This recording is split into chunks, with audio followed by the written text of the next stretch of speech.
კიდევ ერთხელ მოგესალმებით, ეს არის ახალი ამბები 16 საათზე, მე ნინო სალუქაძე ვარ. საქართველოს პრემიერ-მინისტრის ოფიციალური ვიზიტი ტაჯიკეთში დაიწყო. დუშანბეს საერთაშორისო აეროპორტში მთავრობის მეთაურის დახვედრის ოფიციალური ცერემონია გაიმართა. ირაკლი ყობახიძეს ტაჯიკეთის რესპუბლიკის პრემიერ-მინისტრი დახვდა. შესრულდა ორი ქვეყნის სახელმწიფო ჰიმნები. პრემიერ-მინისტრებმა პირისპირ და გაფართოებულ ფორმატებში შეხვედრა გამართეს. დღესვე ირაკლი ყობახიძე ტაჯიკეთის პრეზიდენტს შეხვდება და მედიისთვის ერთობლივი განცხადებაც გაკეთდება. ჩემი კოლეგა ნუცა კოროშინაძე აშუქებს მთავრობის მეთაურის ვიზიტს, რომელიც პირდაპირ ეთერში გვერდდება. ეს არის საქართველოს დელეგაციის პირველი ვიზიტი ტაჯიკეთში. შესაბამისად ვიზიტს განსაკუთრებული მნიშვნელობა აქვს. საკმაოდ დატვირთული დღის წესრიგი აქვს საქართველოს დელეგაციას, რომელსაც მთავრობის მეთაური ხელმძღვანელობს. თავდაპირველად გაიმართა დახვედრის ოფიციალური ცერემონია. საქართველოს პრემიერ-მინისტრს დახვდა ტაჯიკეთის რესპუბლიკის პრემიერ-მინისტრი. ამის შემდეგ უკვე მათ გადაინაცვლეს პრემიერ-მინისტრის სასახლეში. გაიმართა როგორც პირისპირ ფორმატში, ასევე გაფართოებულ ფორმატში შეხვედრა. მხარეებმა ყურადღება გაამახვილეს ქვეყნებს შორის არსებულ ურთიერთობებზე და ამ ურთიერთობების კიდევ უფრო მეტად გაღრმავების მნიშვნელობაზე. მათ შორის საქართველოს მთავრობის მეთაურმა ტაჯიკეთის რესპუბლიკის მთავრობის მეთაურს მადლობა გადაუხადა საქართველოს ეროვნული ინტერესების მხარდაჭერისათვის. ეს ისტორიული მომენტია. საქართველოსთან უმაღლესი დონის პირველი ოფიციალური ვიზიტი ხორციელდება ტაჯიკეთში. ჩვენი ერები, ჩვენი ქვეყნები მჭიდროდ არიან დაკავშირებულნი ერთმანეთთან ისტორიული ტრადიციებით, მეგობრობით და ჩვენი პასუხისმგებლობაა მაქსიმუმი გავაკეთოთ ჩვენი პარტნიორობისა და თანამშრომლობის გასაძლიერებლად. ჩვენ ამ მიზნისადმი ერთგულებას ვადასტურებთ. მინდა მადლობა გადავუხადო ტაჯიკეთს საქართველოს ეროვნული ინტერესების ძლიერი მხარდაჭერისა და დაცვისთვის. მადლობა საქართველოს სუვერენიტეტისა და ტერიტორიული მთლიანობის პატივისცემისთვის, რასაც საქართველოსთვის განსაკუთრებული მნიშვნელობა აქვს.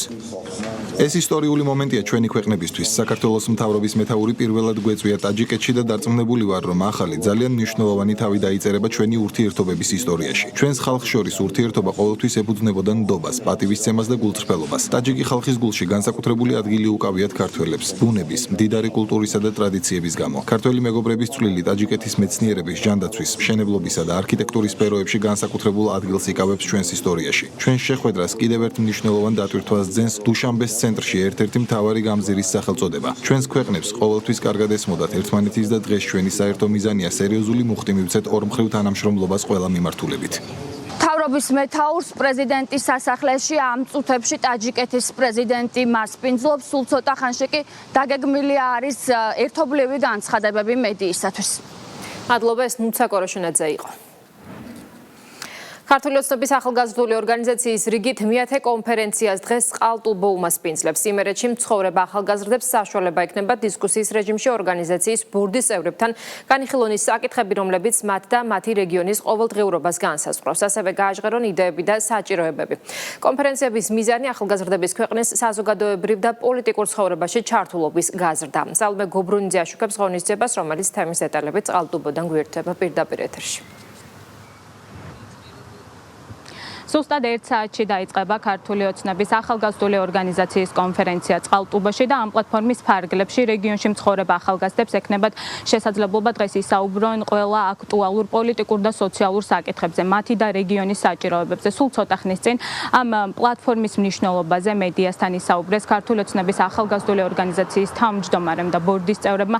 მათი თქმით, დღეს განსაკუთრებით დიდი როლი აქვთ ახალგაზრდებს სახელმწიფოს განვითარებისთვის, რადგან მათი ხედვები, ინიციატივები, ქმედებები ქმნიან მყარ საფუძველს ქვეყნის განვითარებისთვის და ის პლატფორმა კი მათ ახალგაზრდებს აძლევს შესაძლებლობას, რომ მათი ხედვები გადაწყვეტილებების მიმღებ პირებამდე მივიდეს და თავის მხრივ საკმაოდ მაღალია დაინტერესება ახალგაზრდებში ამ პლატფორმებისადმი, რასაც ადასტურებს მთელი ქვეყნის მასშტაბით უკვე გამართული 9 შეხვედრა. ახალგაზრდების ჩართულობა და მათთან დისკუსია ნებისმიერ საკითხზე მე ვფიქრობ აუცილებელია და ქართული ოცნების ახალგაზრდულმა ორგანიზაციამ ვიცით რომ დაიწყო ეს შეხვედრები და ვიტყვი გადაჭრით იმას რომ ყველა შეხვედრაზე მსურველთა რაოდენობა იმატებდა, რა თქმა უნდა მათი ჩართულობაზე უნდა აღვნიშნოთ და ვთქვათ რომ იყო გამორჩეულად კარგი, იმიტომ რომ ისინი საუბრობდნენ იმ პრობლემებზე, იმ საკითხებზე, რაც მათთვის მნიშვნელოვანია, კონკრეტულად რეგიონებში რა უფრო მნიშვნელოვანია იმათთვის, რომ განვითარდეს, რა უფრო მნიშვნელოვანია, რომ პირველ ეტაპზე გაკეთდეს მათ საჭიროებებზე და მათ მოთხოვნებზე, რა თქმა უნდა, მსჯელობს ჩვენი გუნდი, მსჯელობს ცენტრალური ხელისუფლება, რომ უახლოეს პერიოდში გადაიჭრას ის პრობლემები, რაც ჯერ კიდევ არის დარჩენილი. თვითონ შეხვედრებს რაც შეეხება, ვიტყოდი, რომ წარმატებული იყო გამომდინარე იქიდან, რომ ნახეთ თუ რამხელა დადებითი მუხტი გამოიწვია ამ ყველაფერმა. ქართული ოცნების ახალგაზრდული გუნდის რიგით მეათე რეგიონულ კონფერენციაზე ჩვენი მთავარი გზავნილი არის უცვლელი, რომ ძლიერი რეგიონები იქმნება მაშინ, როდესაც ახალგაზრდებს აქვთ იმის შესაძლებლობა, რომ ჩაერთონ პოლიტიკურ პროცესებში, რადგანაც სწორედ ჩვენი ახალგაზრდების ჩართულობა, იდეები და ენერგია განაპირობებს როგორც რეგიონების მდგრად განვითარებას, ასევე ჩვენი ქვეყნის მომავალს. მაქსიმალური ჩართულობა გვინდა დღესაც ახალგაზრდებისგან, რადგან იმერეთის რეგიონი უკვე დრო ყალიბდება ტექნოლოგიურ ჰაბად, ამავდროულად ვითარდება პროფესიული სასწავლებლები, უმაღლესი განათლების მიმართულებითაც ძალიან აქტიურია რეგიონი, სწორედ ამიტომ განსაკუთრებულ ჩართულობას ველოდებით დღეს ახალგაზრდებისგან და მნიშვნელოვანია, რომ ჩვენი კონფერენციების ფარგლებში გვინდა ახალგაზრდებს ყოველთვის გქონდეთ განცდა, რომ მათ გვერდით არიან ახალგაზრდები, რომლებიც არა მხოლოდ უსმენენ მათ იდეებს, არამედ მზად არიან, რომ ამ იდეების ხორცის შესქმაზე ერთად იმუშაონ. დღეს წყალტუბოში გამართული შეხვედრით დასრულდება რეგიონული შეხვედრები, შემდეგ კი უკვე ქართული ოცნების ახალგაზრდული ორგანიზაციის დასკვნით მასშტაბურ ღონისძიებას დედაქალაქი უმასპინძლებს. სწორედ თბილისში შეჯამდება მთელი ამ პერიოდის განმავლობაში გამოკვეთილი ყველა აქტუალური საკითხი, რათა სამომავლოდ ახალგაზრდების ხედვები კონკრეტული გადაწყვეტილებების ნაწილი გახდეს. მადლობა, პირდაპირ ეთერში სალომე გობრონიძე საუბრობდა. სიჩქარის გადაჭარბებისთვის დადგენილი ადმინისტრაციული ჯარიმები მცირდება. კონსულტაციების შედეგად მთავრობა ადმინისტრაციულ კოდექსში ახალ ცვლილებებს აანონსებს. ინიციატივა დღეს საპარლამენტო უმრავლესობის ლიდერმა ირაკლი კირცხალიამ წარადგინა და განმარტა, რომ სანქციების სისტემა უფრო დიფერენცირებული და პროპორციული გახდება. სიჩქარის გადაჭარბებისთვის ჯარიმა 100 ლარის ნაცვლად 50 ლარით განისაზღვრება. მმართველ გუნდში აცხადებენ, რომ მკაცრი მიდგომა მხოლოდ მაღალი საზოგადოებრივი საფრთხის მქონე დარღვევებზე შენარჩუნდება. უწყებების მიზანია ერთის მხრივ დაცული იყოს საგზაო მოძრაობის უსაფრთხოება, ხოლო მეორეს მხრივ ახალი წესები მცხოვრებისთვის პროპორციული იყოს. წარმოდგენილი ცვლილებების თანახმად სანქციების სისტემა გახდება უფრო დიფერენცირებული და პროპორციული. კერძოდ 15 კმ/სთ-ზე მეტი, მაგრამ არაუმეტეს 30 კმ/სთ სიჩქარის გადაჭარბებისთვის ჯარიმა ნაცვლად 100 ლარისა განისაზღვრება 50 ლარით.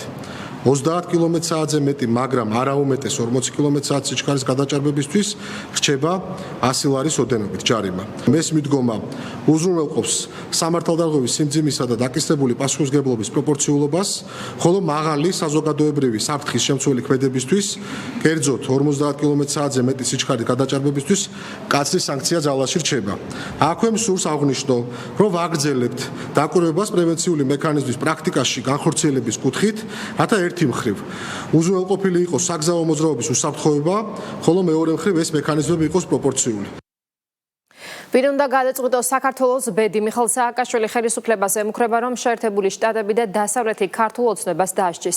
ექს-პრეზიდენტმა მუქარა სასამართლო პროცესზე გააჟღერა, სადაც ტრიბუნა ტრადიციულად პოლიტიკური განცხადებების გასაკეთებლად გამოიყენა. მუქარის შემცველი განცხადების შემდეგ ლიდერის განმართლება სადეს მის პარტიაში. სახელისუფლებო გუნდისთვის კი მისი გზავნილი მურიგი დადასტურება იმისა, რომ სააკაშვილისთვის მთავარი არა ქართველი ხალხი, არამედ გარედან მიღებული დავალებებია. მართლ პარტიაში ამბობენ, რომ ძალაუფლების დაბრუნებისთვის ექს-პრეზიდენტი ყველაფერზეა წამსვლელი.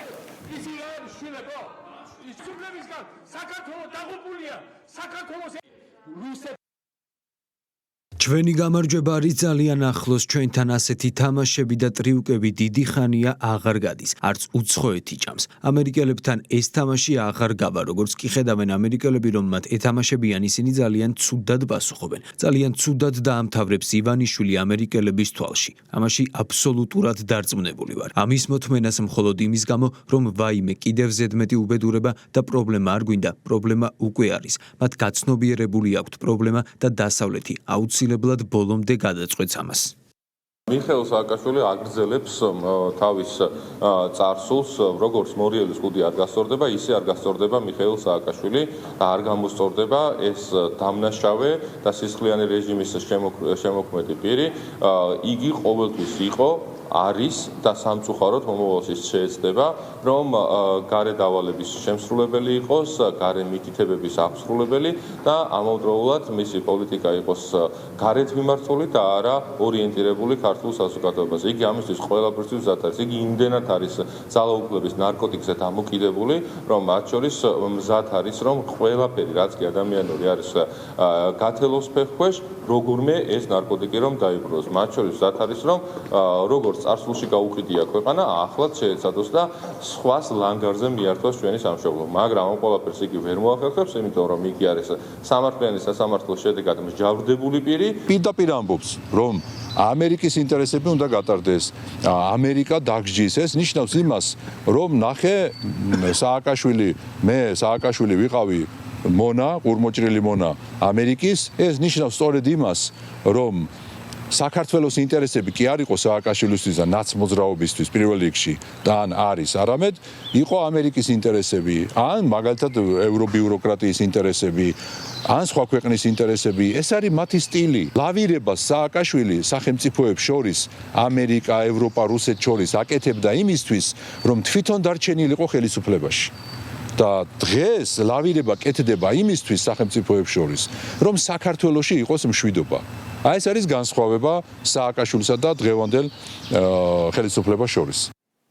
ნაციონალურ მოძრაობაში არსებულ უმძიმეს კრიზისს უკვე მიხეილ სააკაშვილი აღიარებს. პატიმარი ექს-პრეზიდენტი მოქმედი თავმჯდომარის ჩანაცვლების შესახებ მის მიერ მიღებულ ერთპიროვნულ გადაწყვეტილებას სიხიდან გამოგზავნილ წერილში განმარტავს. სააკაშვილი წერს, რომ მისი პარტია ახლა უმძიმეს მდგომარეობაშია, რაც რეიტინგებშიც არის ასახული და რასაც პარტიულ გადინებასთან ერთად საკუთარ შეცდომასაც უკავშირებს. მოძრაობის ლიდერმა აღიარა ისიც, რომ თინა ბოკუჩავამ მტკივნეულად მიიღო პარტიაში ნანუკა ჟორჟოლიანის მისვლის ამბავი.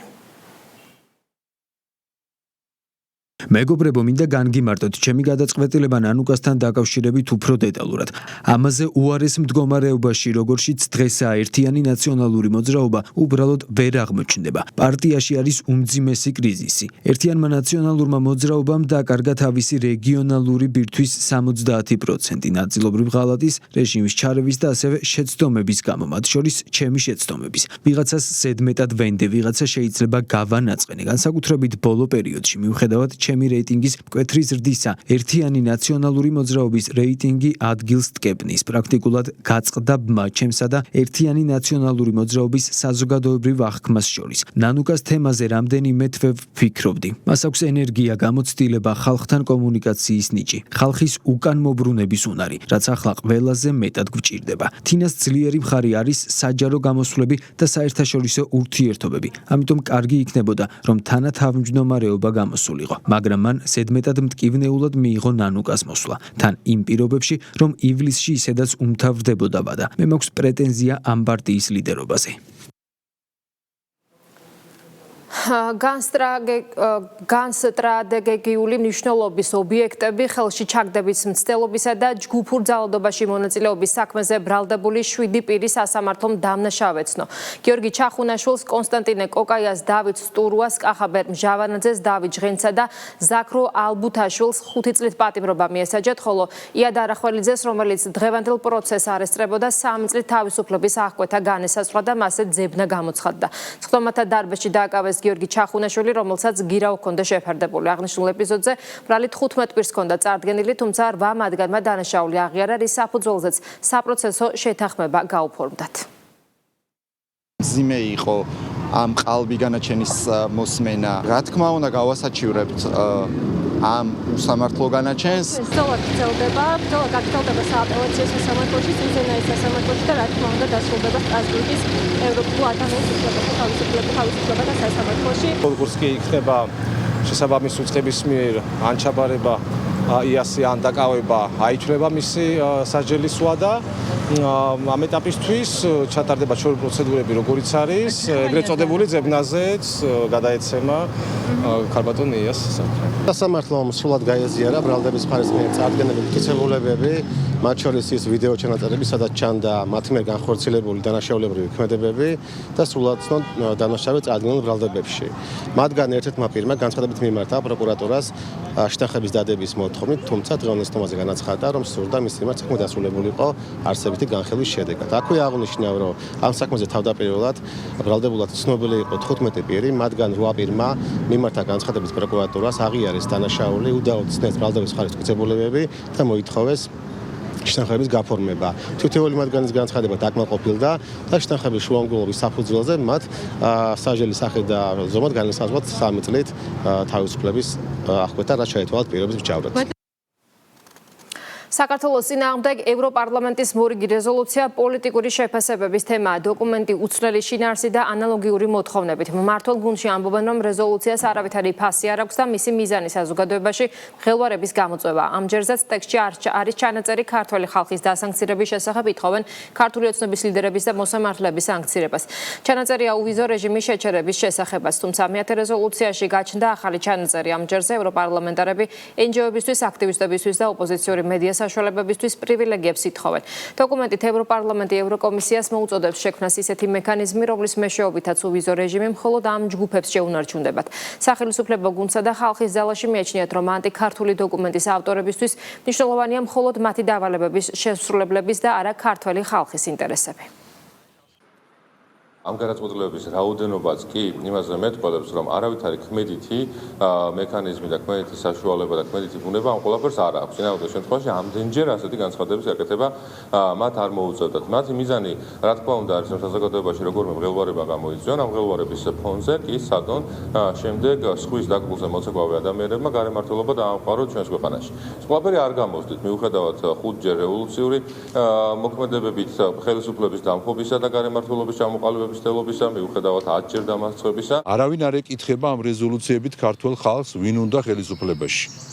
და თურმე ევროპარლამენტმა და ევრორეზოლუციებმა უნდა გადაწყვიტოს საქართველოს ხელისუფლებაში ვინ იქნება და ვინ არა, რა კანონები იქნება მიღებული და რა არა. ასე რომ ეს მორიგ ჯერზე უკვე ქართულ ხალხს აღარ აინტერესებს, გამომდინარე იქიდან, რომ უკვე დაინახა ქართულმა საზოგადოებამ, რომ დღევანდელი ევრობიუროკრატია არ არის ნამდვილად განწყობილი საქართველოს სასიკეთო. უკვე მეორე დღეა ბრიუსელში ევროპული საბჭოს სამიტი იმართება. უკრაინული მედიის ინფორმაციით ევროპული საბჭოს თავმჯდომარემ დახურულ შეხვედრაზე დაადასტურა ინფორმაცია, რომ ბოლო პერიოდში რუსეთთან მოკლე დიპლომატიური კონტაქტები დაამყარა. მედიის ცნობით ანტონიო კოშტამ საკუთარ ოფისს დაავალა რუსეთთან დიპლომატიური არხი გახსნას. კოშტას განმარტებით ამ ინიციატივის მიზანი იყო მზად ყოფილიყვნენ ევროკავშირის ინტერესების დასაცავად, როდესაც საჭირო მომენტი დადგებოდა. თუმცა გამოცემა პოლიტიკო წერს, რომ საფრანგეთის პრეზიდენტი და გერმანიის კანცლერი ეწინააღმდეგებიან ევროკავშირის მცდელობას რუსეთის პრეზიდენტთან კომუნიკაცია დაიწყოს. პოლიტიკოს ცნობით ამ საკითხზე ევროპის ორი უმსხვილესი ქვეყნის ლიდერები ევროკავშირის სხვა წევრ სახელმწიფოებსაც დაუპირისპირდნენ. რუსეთთან დიალოგის აუცილებლობაზე ღიად ისაუბრა ავსტრიის პრემიერმა. გარდა ამისა, ბულგარეთის პრემიერ-მინისტრი აცხადებს, რომ ოფიციალური სოფია რუსეთის წინააღმდეგ ევროკავშირის ახალ სანქციების პაკეტს ვეტოს დაადებს, რადგან სანქციების რიგით 21 პაკეტმა შეიძლება უარყოფითი გავლენა მოახდინოს ბულგარეთის ეკონომიკაზე. ასევე ცნობილი გახდა, რომ უკრაინის ევროკავშირში სწრაფ გაწევრიანებას ეწინააღმდეგება. ამის შესახებ უნგრეთის ახალმა პრემიერ-მინისტრმა განაცხადა. პიტერ მადიარის თქმით, მისი ინიციატივით ევროპული საბჭოს სამიტის პირველი დღის შემდეგ მიღებული დოკუმენტიდან ევროკავშირში უკრაინის სწრაფი გაწევრიანების შესახებ ჩანაწერი ამოიღეს.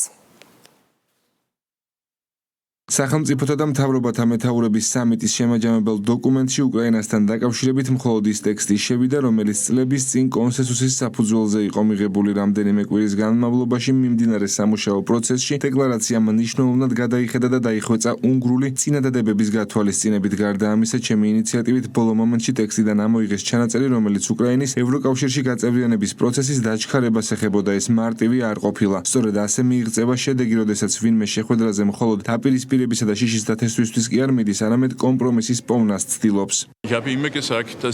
მე ყოველთვის ვამბობდი, რომ მოლაპარაკებებს და დიალოგის არხების არსებობას ვუჭერ მხარს, რადგან ნებისმიერი მშვიდობა მოლაპარაკებებით იწყება. ჩემთვის მნიშვნელოვანია, რომ მოლაპარაკება შედგეს დიალოგის მიმართ, პოზიტიური დამოკიდებულება მაქვს. ბულგარეთმა უკვე გამოთქვა გარკვეული ეჭვები ამ სანქციებთან დაკავშირებით, რადგან ჩვენ უკვე გამოვხატეთ ჩვენი პოზიცია, რომ არ დავუშვებთ სანქციებს, რომლებიც ზიანს აყენებს და საფრთხეს უქმნის ბულგარეთის ეკონომიკას, აქ შემიძლია მიუთითო რისკი ლუკოილის ფუნქციონირებისთვის. შემიძლია მიუთითო რისკები დედაქალაქის მეტროს სათადარიგო ნაწილებით მომარაგებისთვის. ჯვაროსნული ლაშქრობების ეპოქა დიდი ხანია დასრულდა, ეს ომი უკვე გასცდა სანგრებს. ის ცილდება ეკონომიკასა და ენერგეტიკას. ჩვენ ვხედავთ მის გავლენას კულტურასა და სპორტზე და ახლა რაც რჩება, არის ის, რომ რელიგიაც მოიცვას. ამ წუთებში თბილისის საკრებულოს სხდომა მიმდინარეობს. დეპუტატები მწვანე სივრცეების მოწყობაზე, ურბანულ განაშენიანებაზე, კულტურული მემკვიდრეობის ზონებში ავარიული შენობების რეაბილიტაციაზე და ჩანაცვლების ღონისძიებებზე, ასევე სატრანსპორტო რეფორმასა და დედაქალაქისთვის სხვა მნიშვნელოვან საკითხებზე მსჯელობენ. საკრებულოს წევრებმა პოლიტიკურ განცხადებებზეც ისაუბრეს. აუცილებელია ცალკე გამოყო თბილისის ურბანული ტყე, რომელიც არის ძალიან მნიშვნელოვანი პროექტი, იცით, უკვე არაერთი გადაცემა მიეძღვნა ამ პროცესს.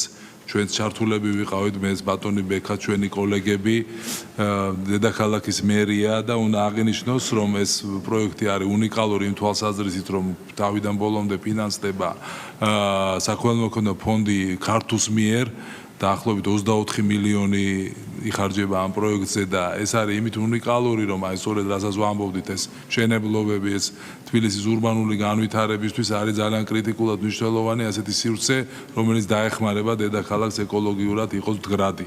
დაახლოებით ჩვენი ინფორმაციით 700 ჰექტარ მიწაზე არის მოწყობილი დაახლოებით 700.000-ზე მეტი ხე და ბუჩქი შეიცვალა, რომელიც იყო მანამდე უკვე გამხმარი, დეგრადირებული და ძალიან მნიშვნელოვანია ეს პროცესი გრძელდება და დაახლოებით 45 კილომეტრიანი საფეხმავლო და ველობილიკის გზები შეიქმნა. ამისათვის რა თქმა უნდა დიდი მადლობა თვითონ თქვენთაგანს და ამ პოპულარიზაციის და გაკეთებული საქმისათვის რა თქმა უნდა ფონდ ქართუს. 2019 წლამდე სანამ დედაქალაქის მერმა კახა კალაძემ თავის გუნდთან ერთად სატრანსპორტო პოლიტიკის გრძელვადიანი გეგმა არ შეიმუშავა, ჩვენს ქალაქს არ ქონდა არანაირი გეგმა იმასთან დაკავშირებით, თუ როგორ უნდა ემოქმედა საზოგადოებრივ ტრანსპორტს. და მე მოვიძიე ინფორმაცია და აღმოჩნდა, რომ საქართველო იყო ერთადერთი ქვეყანა ევროპის მასშტაბით, ერთადერთი ქვეყანა, რომელსაც არ ქონდა ნამუშევარი საზოგადოებრივი ტრანსპორტის რეფორმასთან. ანუ ერთი ბასლაინის ავტობუსის ზოლიც არ იყო დახაზული საქართველოს არც ერთ ქალაქში და ეს იყო ერთადერთი შემთხვევა. ეხლა თუ შევადარებთ ევროპის იმ ქვეყნებს, სადაც საზოგადოებრივი ტრანსპორტი განვითარებულია, გეტყვით, რომ ამ ქალაქებში ამ რეფორმაზე და ამ პოლიტიკაზე მუშაობა დაიწყო 60-იანი წლებიდან. 60-იანი წლებიდან დაიწყო და 70-იან წლებში უკვე ეს გახდა ფართომასშტაბიანად განხილული და აბსოლუტურად ყველა დედაქალაქმა დაიწყო ამ ყველაფერზე ზრუნვა. რაზე მუშაობაც თბილისს მოუწია იმ პირობებში, როცა უკვე აბსოლუტურად დამახინჯებული იყო თბილისის სატრანსპორტო სქემა. აღნიშნულმა პოლიტიკოსმა რასე იუკნევიჩიანემ, რომელიც პოლიტიკაში 1990 წლიდან და უკვე ევროპარლამენტში 2019 წლიდან ჯერ კიდევ ვერ ისწავლა, როგორ იწერება რეზოლუცია. აი თუ მაგალითად რეზოლუციას გადავხედავთ, ის აქტიურად ხმარობს ისეთ სიტყვებს, როგორიც არის პოლიტიკური პატიმრები, პრორუსული, ანტიევროპული, თუმცა ყოველგვარი არგუმენტის გარეშე. ხოლო რეზოლუციაში აუცილებლად მცირედით უნდა იყოს წარმოდგენილი არგუმენტი და აქედან გამომდინარე უკვე ავტორის დასკვნა. ახლა უკვე ვინ დაწერა და დაწერა რასე იუკნევიჩიანემ, რომელიც არის ბოლშევიკური წარსულის მქონე პოლიტიკოსი და თავი მოაქვს სამხალბატოს როგორც საქართველოს საქმეებში ექსპერტს, თუმცა ჩვენ ყველა ვნახეთ, რომ იმედის ჟურნალისტის ძალიან მარტივ დასმულ კითხვაზე ეს პოლიტიკოსი უბრალოდ უკან მოუხედავად გაიქცა, რაც კიდევ ერთხელ კარგად მეტყველებს მის არაკომპეტენტურობაზე ჩვენი ქვეყნის საკითხებთან დაკავშირებით. 2026 წლის პირველ კვარტალში საქართველოს ეკონომიკა 9%-ით გაიზარდა. სტატისტიკის ეროვნული სამსახურის მონაცემებით 2026 წლის პირველ 3 თვეში მთლიანი შიდა პროდუქტის მოცულობა მიმდინარე ფასებში 24 მილიარდ ლარზე მეტი შეადგინა. ყველაზე დიდი ზრდა ტექნოლოგიების, ტრანსპორტისა და გართობის სფეროში დაფიქსირდა. დღეისთვის ქვეყნის ეკონომიკაში ყველაზე დიდი წილი ისე ვაჭრობასა და ტექნოლოგიებს უჭირავს. 20%-ით არის გაზრდილი ექსპორტი. იმდინარე წლის პირველ 5 თვეში საქართველომ საზღვარგარეთ 3 მილიარდ დოლარზე მეტი ღირებულების პროდუქტი გაყიდა. ექსპორტის უდიდესი ნაწილი სწორედ საქართველოში დამზადებული საქონელია. ადგილობრივი პროდუქციის გაყიდვები 66.1%-ით გაიზარდა. მთავარი საექსპორტო პარტნიორები კი ჩინეთი, რუსეთი და თურქეთი არიან. შინაგან საქმეთა მინისტრი საქართველოში გაეროს ლტოლვილთა უმაღლესი კომისარიატის ახლად დანიშნულ წარმომადგენელს ანა რიჩს შეხვდა. გაცნობიტი ხასიათის შეხვედრაზე მხარეებმა საერთაშორისო დაცვის სისტემა, მიგრაციის მართვა და თავშესაფრის კანონმდებლობაში შესული ცვლილებები განიხილეს. სულხან თამაზაშვილმა ორგანიზაცია სამინისტროს განვითარებაში შეტანილი წვლილისთვის მადლობა გადაუხადა და იმედი გამოთქვა, რომ პარტნიორობა კიდევ უფრო გაღრმავდება.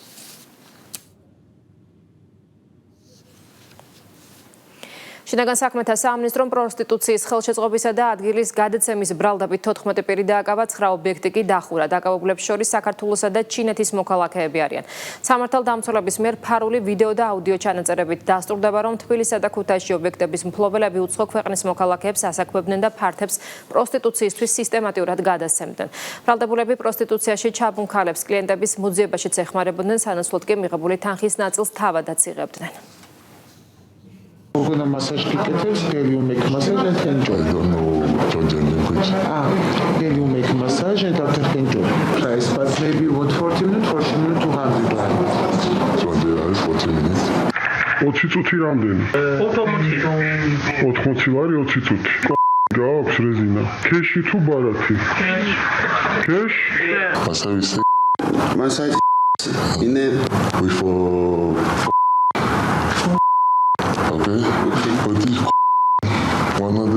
გამოძიებით დადგინდა, რომ ობიექტების მფლობელები და ადმინისტრატორები მათ განკარგვაში არსებულ ფართებში უცხო ქვეყნის მოქალაქეებს ასაქმებდნენ და მათ პროსტიტუციაში ხელს უწყობდნენ. ისინი თბილისსა და ქუთაისში არსებულ ფართებს გარკვეული თანხის სანაცვლოდ პროსტიტუციისთვის სისტემატურად გადასცემდნენ. მოპოვებული მტკიცებულებებით ასევე დგინდება, რომ ბრალდებულები პროსტიტუციაში ჩაბმულ ქალბატონებს კლიენტების მოძიებაშიც ეხმარებოდნენ. სანაცვლოდ კი მიღებული თანხის ნაწილს თავადაც იღებდნენ. მოპოვებული მტკიცებულებებით დასტურდება, რომ ობიექტის ძირითად შემოსავალს პროსტიტუციით გამომუშავებული ფულადი თანხა წარმოადგენდა. საქართველოს საარჩევნო ადმინისტრაცია მე-13 საერთაშორისო კონფერენციას უმასპინძლა. ღონისძიებაზე 23 ქვეყნის წარმომადგენელმა, საერთაშორისო ორგანიზაციებმა და ტექნოლოგიურმა კომპანიებმა დეზინფორმაციის სტრატეგიაზე, ხელოვნური ინტელექტის როლსა და სოციალური ქსელების მნიშვნელობაზე იმსჯელეს. შეხვედრის მონაწილეებმა ერთმანეთს საარჩევნო პროცესების სანდოობის უზრუნველყოფის წარმატებული პრაქტიკა და გამოცდილება გაუზიარეს. შეხვედრამ კიდევ ერთხელ დაადასტურა ის, რომ პროფესიული გამოცდილების გაზიარებას, ისევე როგორც სხვადასხვა ქვეყნების საარჩევნო ინსტიტუტების ხედვას და აი ამ უშუალო დიალოგს ალტერნატივა არ აქვს, ვინაიდან ჩვენ ვნახეთ ის გამოცდილებები, ის მექანიზმები, რომელსაც სხვადასხვა ქვეყნები დეზინფორმაციასთან, ბრძოლასთან მიმართებაში და ზოგადად განსახილველ საკითხებთან მიმართებაში იყენებენ. დიდ დიღომში პეტრიწის ქუჩაზე ნომერ 186 საჯარო სკოლის მიმდებარედ რეკრეაციული სივრცე ეწოვა. პროექტის ფარგლებში ტერიტორია სრულად გამწვანდება, დამონტაჟდება თანამედროვე საპარკო ინფრასტრუქტურა და მოეწყობა განათებისა და სარწყავი ქსელები. ტერიტორიაზე დაერგვება სხვადასხვა სახეობის ხემცენარე. ასევე პროექტის ფარგლებში არსებული ფრენბურთის მოედანი გაფართოვდება და რეაბილიტირდება. სკვერი კი აღიჭურება ვიდეო სამეთვალყურეო კამერებით. მოეწყობა საბავშვო და სავარჯიშო სივრცეები ტრენაჟერებით. პროექტის ღირებულება 1,5 მილიონ ლარამდეა. აქ არის უკანონო შემოღობები, მინდა ადგილობრივ მოსახლეობას ძალიან დიდი მადლობა გადაუხადო თანამშრომლობისთვის, რადგან მოხდება გამოთავისუფლება ამ სივრცეების და შეემატება აღნიშნულ პარკს. ძალიან მაგარი პროექტი გამოდის, ყველანაირად ირგვლივ უამრავი საცხოვრებელი корпуსია, ბევრი ოჯახი ცხოვრობს და მათ კიდევ ერთი მნიშვნელოვანი რეკრეაციული სივრცე ექნება დასვენებისთვის. ამ ტერიტორიიდან 50 მეტრში ბილიკით სხვა რეკრეაციულ სივრცეს უკავშირდება ეს ადგილი, რომელიც რამდენიმე თვის წინ მოვაწესრიგეთ. გვერდზე მომიჯნავეთ კიდევ ერთი პროექტი ხორციელდება და საერთო ჯამში ამ სამ პროექტით 26000 კვადრატმეტრ ფართობზე წესრიგდება და წვანდება ტერიტორია. უფრო კეთილ მოეწყობა, უფრო მეტი ის იქნება დასასვენებელი ადგილი იქნება, მეტი მწვანე საფარი იქნება და ძალიან მნიშვნელოვანია. საქართველოს გენერალური პროკურორის მოადგილე ამირან გულუაშვილი ევროპის საბჭოს წამების პრევენციის კომიტეტის დელეგაციას შეხვდა. მხარეებმა არასათანადო მოპყრობის წინააღმდეგ ბრძოლის რეფორმები და საერთაშორისო სტანდარტების იმპლემენტაცია განიხილეს. ხაზზე გაისვა კომიტეტის რეკომენდაციების მნიშვნელობას და ადამიანის უფლებათა ევროპული სასამართლოს პრაქტიკის გაზიარებას.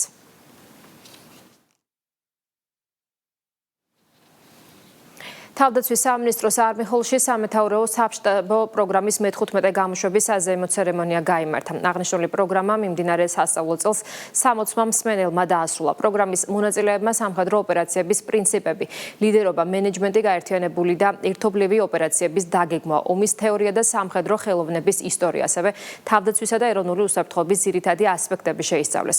ღონისძიებაზე კურსდამთავრებულების დაჯილდოების ცერემონიაც გაიმართა. კოლეჯი წარმოადგენს თავდაცვის ძალებში სამხედრო პროფესიული განათლების ერთ-ერთ უმნიშვნელოვანეს საფეხურს და უზრუნველყოფს ჩვენი ოფიცრების პროფესიული უნარების განვითარებას. დღევანდელი დღე განსაკუთრებით მინდა მოგილოცოთ პროგრამის 60 ნაწილს. აღნიშნული პროგრამით თქვენ განავითარეთ სამეთაურო საშტობო უნარები ოპერატიულ და ტაქტიკურ დონეებზე. დარწმუნებული ვარ, მიღებული ცოდნა ხელს შეუწყობს თავდაცვის ძალების ამოცანების წარმატებით შესრულებას და ქვედანაყოფების ეფექტიან მართვას. საქართველოს თავდაცვის ძალებს შეემატა 60 სამეთაურო საშტაბო კოლეჯის კურსდამთავრებულები, რომლებიც აღჭურვილი არიან კრიტიკული, კრეატიული და შემეცნებითი აზროვნებით, რომლებიც კიდევ ერთხელ გააძლიერებენ ჩვენი თავდაცვის ძალების რიგებსა და ქვეყნის თავდაცვის უნარიანობას. კიდევ ერთხელ მადლობას ვუხდი მათ დაუღალავი შრომისა და უდიდეს პასუხისმგებლობისთვის. საკმაოდ დადებითად ვაფასებ აღნიშნულ კურსს და ვფიქრობ, ძალიან მნიშვნელოვანი კარიერული კურსია, ასე ვთქვათ, უფროსი ოფიცრებისათვის. ახალი ამბები 16 საათზე დასრულებულია, მე გემშვიდობებით ეთერს პოლიტიკური პოსტი გააგრძელებს.